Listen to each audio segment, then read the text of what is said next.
મારી માવડીનું કંકુ ખરે ત્યાં સૂર્યનારાયણ ભગવાન અજવાળા પાથરતા ઉગી નીકળે છે બા. સમગ્ર જીવ સૃષ્ટિનો આરંભ માં જગદંબા ભગવતી છે.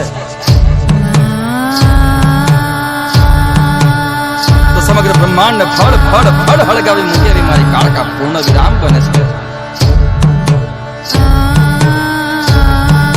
એવી મારી જોગમાયા જગદંબાનો આજે ઉત્સવ છે.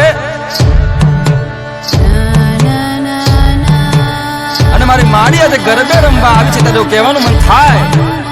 નિશા શામળી કામળી ઓઠ કાળી તુહી કાળ રાત્રિ નમામી કરાળી તુહી તારને જ્યોત છીણી છબુકે અરે આપકા પંત ફેરા ન ચૂકે. અને પછી કહેવા છે કે વિખરાયેલા કેસ ના હાથમાં ખડક થપાક થપાક થપાક કરતી મારી માવડી આજે ગરબે ઘૂમવા આવી છે બાપ.